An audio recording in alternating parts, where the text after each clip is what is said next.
दोस्तों, स्वागत है आपका हमारे चैनल में। और अब तक आपने इस चैनल को सब्सक्राइब नहीं किया तो प्लीज़ सब्सक्राइब कर लीजिए। आज की कहानी है नई शुरुआत।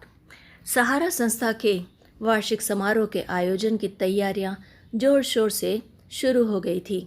इस संस्था को ज्वाइन किए हुए मुझे लगभग 2.5 साल ही हुए हैं, पर मेरी लगन और मेहनत देखकर मुझे अब कार्यकारी अध्यक्ष बना दिया गया है।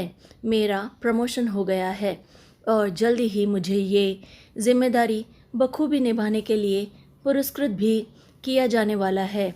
इस अवसर का मैं पूरे दिल से इंतज़ार कर रही हूँ। इस अवसर पर मेरा बेटा मनोज भी आ रहा है और तो और समारोह के मुख्य अतिथि शहर के नामी ग्रामी वकील नारायण गुप्ता जी होंगे, जो इस संस्था के ट्रस्ट के प्रेसिडेंट भी हैं। यानी मेरे लिए यह दोहरी खुशी का मौका है। मैंने तो हफ्ते भर पहले से ही तैयारियां करनी शुरू कर दी थी। साड़ी, मैचिंग ज्वेलरी और ब्यूटी ट्रीटमेंट्स भी। कभी कभी खुद भी शर्म आ जाती है कि 55 साल की उम्र में मैं यह सब क्या कर रही हूँ। क्या मुझे शोभा देता है? पर दिल था कि मानता ही नहीं था। मुझे तो यह सब करना ही था। लगता मैंने अभी अभी तो अपनी ज़िंदगी शुरू की है, फिर यह सब तो बनता ही है। इससे पहले तो समय कभी अनुकूल ही नहीं रहा था मेरे लिए। तभी संस्था की उपाध्यक्ष पूनम मेरे कमरे में आई। उन्हें सभी जन पूनम दी कहते हैं, मैं भी। पूनम दी ने कुछ समय पहले ही मेरे हॉस्टल में शिफ्ट किया है, वहीं मेरे साथ भी रहती हैं। यूँ तो हम बहुत अच्छे दोस्त बन गए थे, पर उनके साथ बैठकर बात करने का कभी भी अवसर नहीं मिला था। कमरे में आते ही उन्होंने मुझे गले से ज़ोर से लगा लिया और बधाइयों के साथ साथ ढेर सारी शुभकामनाएं भी दी। जानती हो छाया, तुम्हें देखकर ऐसा लगता है जैसे हम पिछले जन्म में शायद दोनों सगी बहनें थीं। बहुत अपनापन लगता है तुमसे मिलकर। पूनम दी ने कहा, हाँ दी, मुझे भी ऐसा ही कुछ लगता है। अच्छा, एक बात बताओ ज़रा, तुम इस समारोह के निमंत्रण कार्ड पर मुख्य अतिथि का नाम देखकर उस दिन अचानक चौंक क्यों गई थी? क्या तुम उन्हें जानती हो क्या? हाँ दी, शायद जानती हूँ। उनका नाम देखते ही मुझे आज से 3 साल पहले की घटित हुई घटना अचानक से याद आ गई, जब मैं उनके कमरे के बाहर एक बेंच पर बैठी अपनी बारी का इंतज़ार कर रही थी। जब मैं अंदर दाखिल हुई तो उनके सामने अपनी बात रखने से बेहद ज़्यादा झिझक रही थी। आखिर कैसे कहती मैं यह सब? आखिर इतना बड़ा फ़ैसला जो लेने जा रही थी। पूनम दी जैसे मेरे बारे में और भी ज़्यादा से ज़्यादा जानना चाहती थी। उन्होंने अचानक से कहा, कैसा फ़ैसला? पूरी बात बताओ छाया, मैं सब कुछ जानना चाहती हूँ।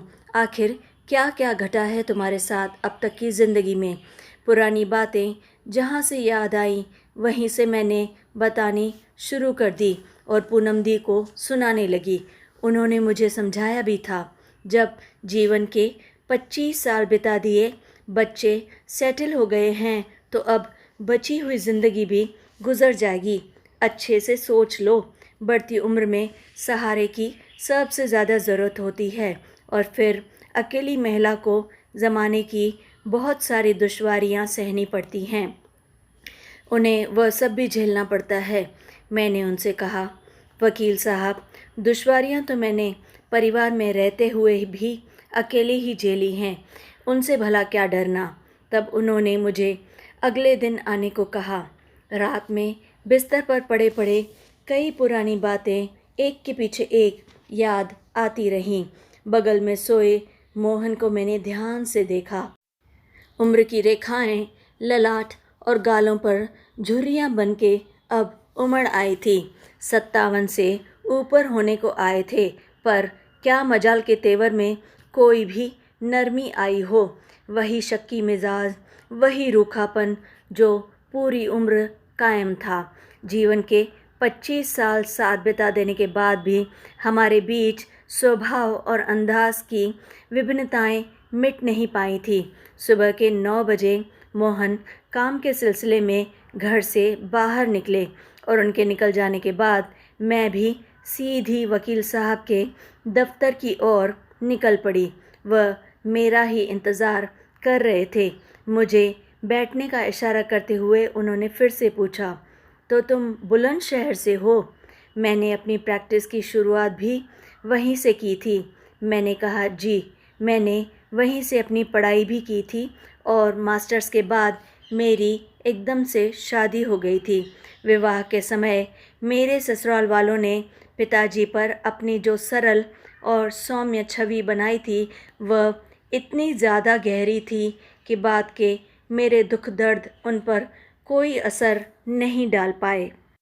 मेरा हर बार शिकायत करने पर भी उनके कानों पर जूं तक नहीं रेंगती थी। उन्हें अक्सर लगता कि मैं ज़्यादा पढ़ी लिखी हूँ, अतः तर्क करती रहती हूँ। मुझ में सहन शक्ति या सामंजस्य बिठाने का सामर्थ्य नहीं है। बाद में मैं अपने मायके वालों से पूरी तरह इसी कारण से कट गई। विवाह के बाद हम बिलासपुर आ गए और एक छोटे से फ्लैट में रहने लगे। मोहन मुझे कहीं भी अकेले नहीं जाने देते थे। बहुत दिनों तक इसे मैं उनका पॉजेसिव होना समझती रही थी, पर नहीं, मैंने बाद में जाना कि मेरी खूबसूरती के प्रति एक किस्म का डर था उनमें कि लोग उन्हें मुझसे कमतर न समझें। एक दिन मैं उनके साथ उनके क्लब गई। मैंने खूब अच्छा श्रृंगार किया था। मुझे अच्छे अच्छे कॉम्प्लीमेंट्स मिलने लगे। इनके एक मित्र ने मजाक में यह भी कह दिया, अरे, एक कौवे को हंस का साथ मिल गया, भाभी तो बहुत ज़्यादा सुंदर है। उस दिन घर आकर उन्होंने मुझे वैसा मेकअप दोबारा करने से मना कर दिया, हमेशा के लिए। कई दिनों तक इनका मूड उखड़ा ही रहा। 2-3 दिनों बाद मेरी छोटी ननद हमसे मिलने आई। मैंने उसकी आवभगत में कोई भी कमी नहीं रखी। उनकी वापसी पर मेरी माँ की दी हुई मेरी पसंदीदा साड़ी, जिसे मैंने उस दिन क्लब जाते समय पहना था, उन्होंने मेरी ननद को दे दी। मैंने इसका खूब विरोध किया, पर उनके कान पे जूं तक नहीं रेंगी। ये कहते कहते मेरी आंखों से आंसू बहने लगी। पूनम दी जल्दी से वहाँ से उठी और मेरे लिए एक पानी का ग्लास भरकर मेरी ओर बढ़ाया। मैं थोड़ी देर पानी पीकर रुक गई, पर लगता था अंदर की कोई बड़ी ताकत मेरा इस वक्त समर्थन कर रही थी। आज मैं भी सब कुछ बताकर अपना दर्द हल्का करना चाह रही थी। मुश्किल से तो कोई एक सहेली ज़िंदगी में मिली है। मैंने आगे बताना शुरू किया। जाने वह कौन सा पल था जब तमाम विभिन्नताओं के बावजूद मैंने रोहन के सामने आत्मसमर्पण कर दिया था। मैं किसी चीज़ का भी विरोध नहीं करती थी। शारीरिक इच्छाओं का दमन कितना मुश्किल होता है, यह मैंने तब जाना जब मैं गर्भवती हुई। बच्चे को पल पल अपने गर्भ में बड़ा होता महसूस करने की में बड़ी संतुष्टि होती है। मातृत्व के एहसास ने तो जीवन के जैसे सारे दुख दर्द भर दिए हों। मैं अब थोड़ा बहुत खुश रहने लगी। मोहन भी बच्चे को खूब मानते थे।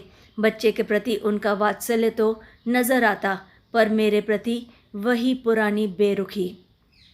फिर हमारा तबादला भैरवगढ़ हो गया। वहीं मनोज का दाखला एक कॉन्वेंट स्कूल में करवा दिया गया था। बड़ा होता बच्चा अक्सर मुझसे पूछता रहता, माँ, मेरे दोस्तों की मम्मियाँ बहुत सज धज के आती हैं, तुम क्यों इतना सादा रहती हो? तुम भी तैयार होकर आओ ना माँ। मैं उसे समझाती, बेटा, मुझ पर मेकअप बिल्कुल नहीं सूट करता। फिर भी मोहन से छुपकर मैं कभी कभार यदा कदा अपने बेटे का दिल रखने के लिए रास्ते में थोड़ी सी लिपस्टिक वगैरह लगा लेती, ताकि मेरे बेटे को मुझसे कोई शिकायत न हो। मनोज की दिनचर्या के साथ तालमेल मिलाते हुए समय तेज़ी से बीतता गया। मैं मनोज को बच्चा समझती और सोचती कि वह पिता की हरकतों से नावाकिफ़ है, पर नहीं, एक दिन उसने मुझसे आखिर पूछ ही लिया, माँ, तुम पापा की बातों का विरोध करती हो, पर केवल मन ही मन। तुम उन्हें जवाब क्यों नहीं देती? आखिर तुम्हारा भी बराबर का अधिकार है, घर पर, पापा पर, खुद पर और मुझ पर भी।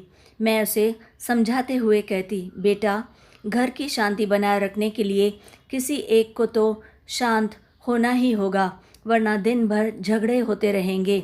बेटा कहता, माँ, मौन होना एक बात है और जीवन के सभी रंगों का असमय बेरंग हो जाना कुछ और। तुम्हें भी तो लगता है कि पापा को शक करने की बीमारी ने उन्हें मनोरोगी बना दिया है। तुम अंदर ही अंदर खोखली होती जा रही हो और तुम्हारी चुप्पी को पापा अपनी जीत मान रहे हैं। यह बिल्कुल गलत है। मेरा बेटा सचमुच 18 साल का जवान हो गया था। इसे मैंने उस दिन जाना। मैंने उसे गले लगाते हुए कहा, बेटा, तू बिल्कुल फिक्र मत कर मेरे बच्चे।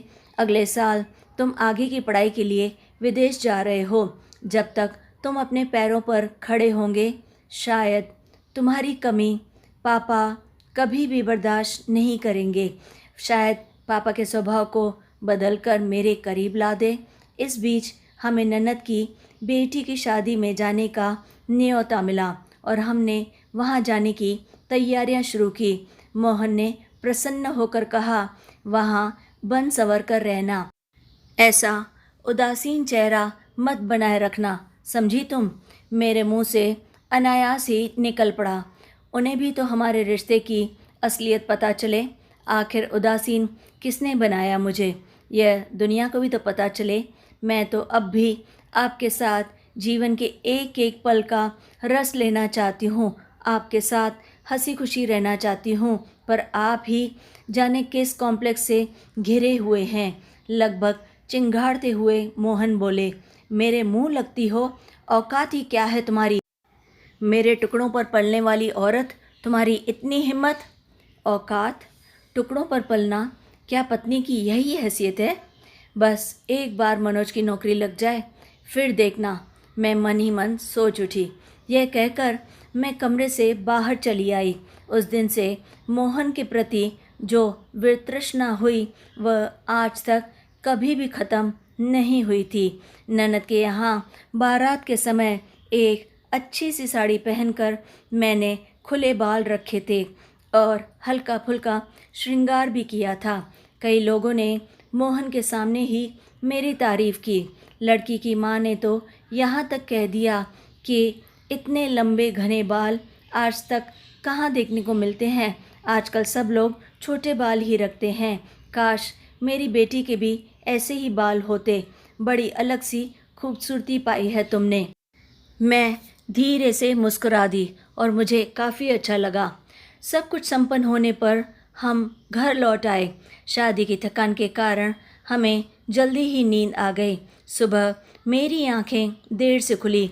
मेरी आदत है बेड पर से उठने से पहले मैं अपने बालों को बांध लेती हूँ ताकि घर के कामों में कोई दिक्कत ना आए। जैसे ही कंधों पर हाथ फेरा, पाया कि उनकी लंबाई तो आधी भी नहीं बची है।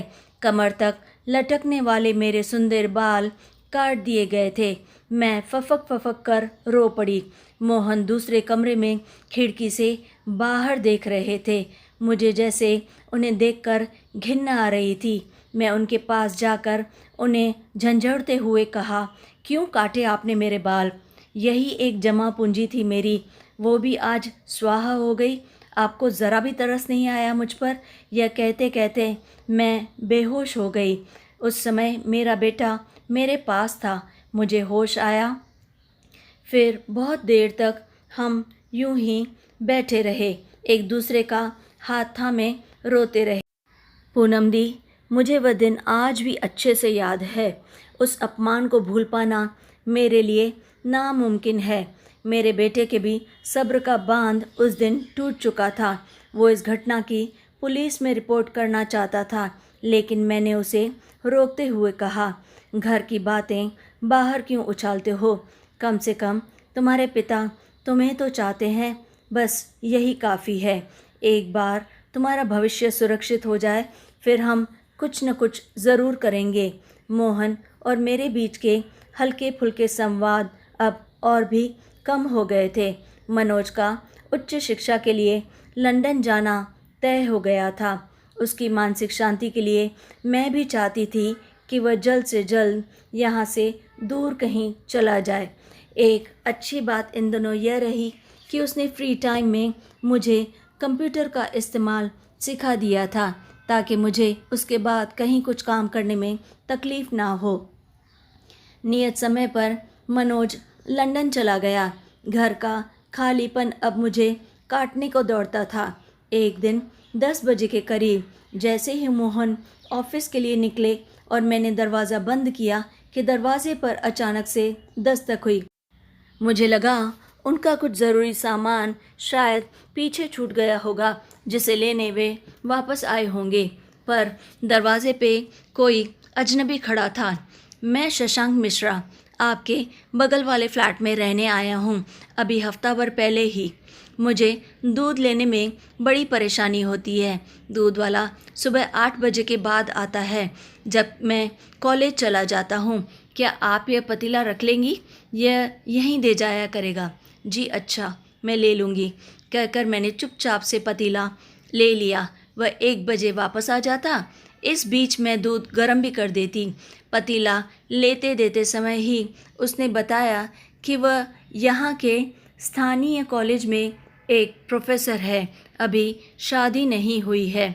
उसने नियम बना लिया कि जब वह दूध का पतीला लेता उसी समय दूसरे दिन के लिए एक दूसरा खाली पतीला थमा देता, ताकि सुबह सुबह मुझे नहीं उठना पड़े। मुझे उसके साथ बात करने में बड़ा अच्छा लगता। कुछ दिनों बाद तो मुझे 1 बजने का इंतज़ार रहने लगा। अब यही वक्त था कि मैं घर के अलावा किसी और इंसान से बात कर सकती थी। फिर एक दिन मुझे घर की साफ़ सफाई में कुछ ज़्यादा ही देर हो गई। जब मैं नहा कर निकली तो तभी कॉल बेल बजी। जल्दी से मैंने तौलिए से बालों को लपेट लिया और वैसे ही दरवाज़ा खोला। सफ़ेद साड़ी में मुझे देखते ही उसके मुंह से निकल पड़ा, माशा अल्लाह, आप कितनी खूबसूरती पाई है आपने, कितनी खूबसूरत लग रही हैं आप।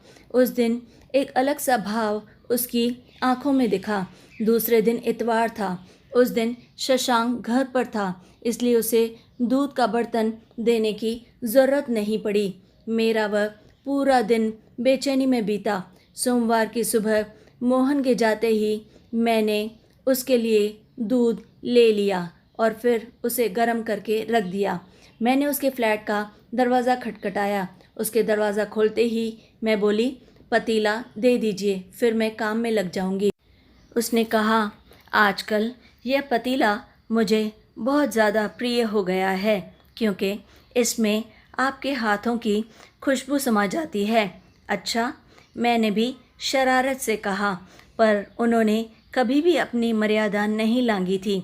शशांक का हंसना बोलना, मेरी तारीफ़ करना मुझे बहुत ज़्यादा अच्छा लगता था। मुझे महसूस होता कि मैं उम्र के 50वें पड़ाव पर भी काफ़ी सुंदर लगती हूँ। किसी को तो भाती हूँ, उसके ख्याल मात्र से मैं रोमांचित हो जाती थी और फिर खुश रहने लगी थी।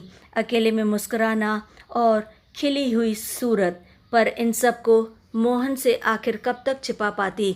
यह बदलाव मोहन से छिपा नहीं था। उनका आक्रोश, जिसे मैं चुपचाप सहती आई थी, अब उसका जवाब देने लगी थी। एक दिन ऑफिस के लिए निकलने के बाद मोहन न जाने क्यों वापस लौट आया। शायद कुछ छूट गया था। यह वही समय था जब शशांक पतीला पकड़ाकर मुझसे 1-2 मिनट बात कर लेता था। उस दिन भी हम वहीं दरवाजे पर खड़े थे। उसकी किसी बात पर हम ज़ोर ज़ोर से हंस रहे थे। हमें यूँ बातें करते देखकर मोहन सकते में आ गया। मैंने शशांक का उससे परिचय करवाया। शशांक ने कहा, जी, मैं आपका पड़ोसी हूँ, पिछले 1 महीने से यहाँ रह रहा हूँ। मेरी ओर इशारा करते हुए कहा, भाभी जी से पूछकर अपनी गृहस्थी के लिए ज़रूरी सामान इनसे पूछ कर धीरे धीरे खरीद रहा हूँ। उन्हें दूध का पतीला देकर कम से कम एक चिंता से तो मैं पूरी तरह मुक्त हो गया। मैं चाहती थी कि वह एक बार मेरी ओर देखे ताकि मैं इशारे से उसे चुप रहने को कहूँ, पर मोहन के स्वभाव से पूरी तरह से अपरिचित उसने समय समय पर मेरे द्वारा की गई उसकी हर एक छोटी बड़ी मदद पूरी कह सुनाई। मोहन ने चुपचाप से हामी भरी और माफ़ी मांगते हुए अंदर आ गए कि ऑफिस जाने में देर हो जाएगी। उनके पीछे पीछे मैं भी सहमी सी अंदर आ गई। अंदर आते ही मोहन ने व्यंग्यात्मक लहजे में कहा, अच्छा तो यह प्रेम प्रसंग महीने भर से चल रहा है, इसलिए मोहतरमा चेहरे की चमक बढ़ गई है आपकी। मैंने जवाब दिया, पड़ोसी होने के नाते मैंने उसकी केवल मदद की है। कितनी साफ गोई थी उसके विचारों में, यह नहीं दिखा आपको? तो तुमने कभी इस बारे में मुझे बताया क्यों नहीं? क्योंकि मैंने इसकी ज़रूरत नहीं समझी। इस पलटवार की उन्हें अपेक्षा बिल्कुल नहीं थी। फिर तो जो तांडव नृत्य आरंभ हुआ पूछो मत। गुस्से में उसने सारा सामान फेंकना शुरू कर दिया। क्या लैम्पशेड, क्या तकिया, क्या कुशन, सभी को पटक डाला और पूरे घर को तहस नहस कर डाला।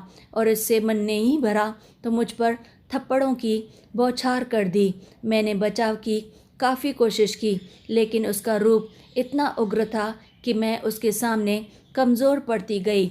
जब मेरी महरी काम पर आई तो उसने मुझे सहारा देकर उठाया और घर सहेजा। तन से तो बहुत कमज़ोर थी मैं, लेकिन मन अब बहुत ज़्यादा कठोर हो गया था। जैसे ही थोड़ा उठने लायक हुई, बेटे को मेल किया।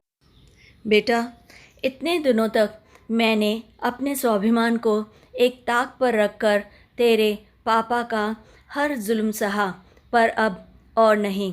उन्होंने मुझ पर हाथ उठाकर अपने को मेरी नज़र में बिल्कुल नीचे गिरा दिया है। मैंने तलाक लेने का फ़ैसला कर लिया है। बेटे का जवाबी मेल आया, माँ, मैं तुम्हारे फ़ैसले का स्वागत करता हूँ। तुम अपनी ज़िंदगी जीने के लिए स्वतंत्र हो। यह कदम तो तुम्हें बहुत पहले ही ले लेना चाहिए था। इतना इंतज़ार करना भी गलत था, पर मैं जानता हूँ कि तुमने मेरी परवरिश की खातिर इतना सब कुछ सहा है। अपना ख्याल रखना और सारी जानकारी देते रहना। मैं तुम्हारे मेल का इंतज़ार करूँगा। मनोज की बातों से मुझे बहुत बल मिला। मैंने तत्काल वकील साहब के पास जाने का फ़ैसला कर लिया। वकील साहब ने मेरी पूरी बात सुनकर कहा, आप फिक्र मत कीजिए, आपको जल्दी ही तलाक मिल जाएगा। पर यह तो बताओ कि तुम जाओगी कहाँ, क्या करोगी? मैंने कहा, फ़िलहाल तो बचाए हुए पैसे से काम चला लूँगी और फिर कोई नौकरी भी ढूंढ लूँगी। मैं पढ़ी लिखी हूँ। वकील साहब ने कहा, मेरी एक संस्था है जो महिलाओं के लिए काम करती है। मैं उसके ट्रस्ट का प्रेसिडेंट हूँ। अगर तुम चाहो तो वहीं पर काम मिल जाएगा तुम्हें। यह एक अंतर्राष्ट्रीय संस्था है। तुम चाहो तो इसे कभी भी ज्वाइन कर सकती हो। मुझे तो जैसे मुँह मांगी मुराद मिल गई हो। फिर मोहन का घर छोड़कर मैं यहाँ आ गई। मैंने यहाँ काम सीखा और अपने काम के अनुरूप खुद को ढाल लिया। हॉस्टल में आप सबका साथ मिला और मैं जैसे फिर से जीने लगी।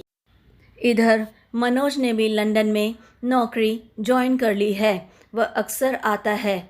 मैं अब सब कुछ बताकर चुप हो गई।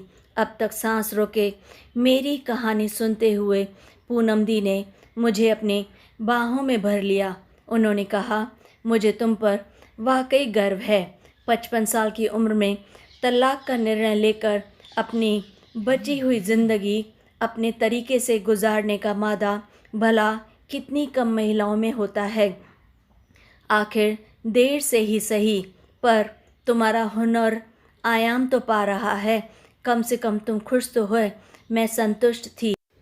आखिर मेरे जीवन का दूसरा अध्याय बेहद आनंदपूर्ण जो था और थी एक नई शुरुआत।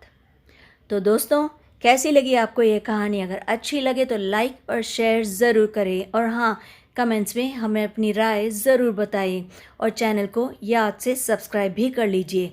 तब फिर like, share and subscribe.